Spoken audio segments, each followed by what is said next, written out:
Hello everyone, আজকে সকাল সকাল চলে আসলাম আপনাদের জন্য একটা নিউ ভিডিও নিয়ে। তো আমার আজকে অনেক ফুচকা খাইতে ইচ্ছে করছিল, তাই আমি চলে আসলাম ফুচকা বানানোর জন্য। চুলায় একটা প্যান বসিয়ে দিলাম। এবার এটার ভেতরে একটু দিয়ে দিলাম তেল আর ফুচকাগুলোকে দিয়ে সুন্দরভাবে এপাশ ওপাশ করে উল্টে নিচ্ছিলাম, যাতে কোনো সাইডে পুড়ে না যায়। তো এইভাবে আমি সবগুলো ফুচকা খুব সুন্দরভাবে ভেজে নিচ্ছিলাম। তো ফুচকা ভাজাগুলো আমার প্রায় শেষের দিকে।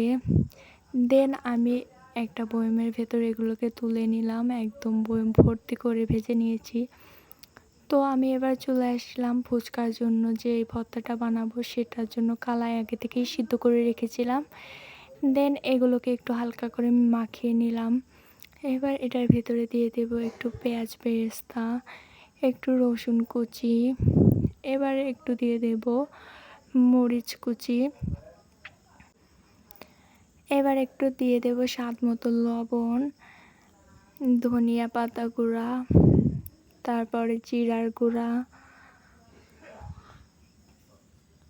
গরম মশলা গুঁড়া, সব উপকরণ দিয়ে এবার আমি ভালোভাবে এটাকে মাখিয়ে নেব।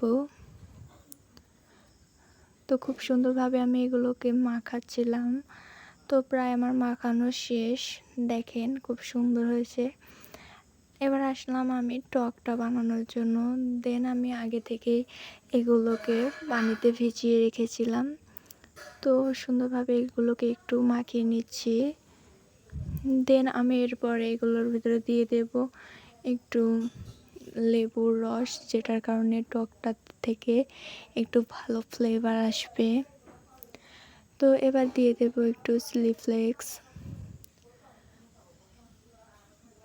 এবার এটার ভেতরে দিয়ে দেব ধনিয়া পাতা গুঁড়া, জিরার গুঁড়া, তারপরে গরম মশলার গুঁড়া, এবার একটু দিয়ে দিলাম গোলমরিচের গুঁড়া, স্বাদ মতো লবণ।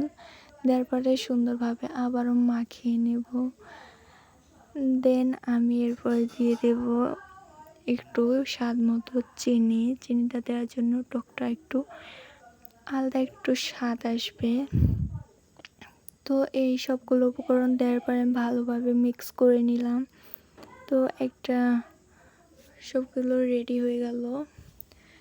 তো আমি এই সবগুলো আপনাদের দেখে নিলাম।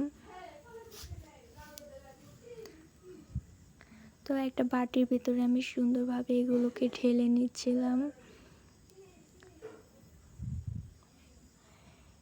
অনেক সুন্দর হয়েছে, টকটা দেখে আমার অনেক ভালো লাগতেছে যে প্রথমবার এত পারফেক্টলি সব করতে পারলাম। দেন আমি এবার এটার সবগুলো ভেতরে একদম ভরে ভরে দিচ্ছিলাম ভর্তাটা। দেন আমি সব ফুচকার ভিতরে এভাবে দিয়ে দিলাম। এবার দিলাম একটু চানাচুর, একটু পেঁয়াজ, দেওয়ার পরে সুন্দরভাবে উপর থেকে ডিম ছড়িয়ে দিলাম। দেখেন আমাদের ফুচকার ফাইনাল লুক। তো আজকের মতো ভিডিও ছিল এতটুকুই।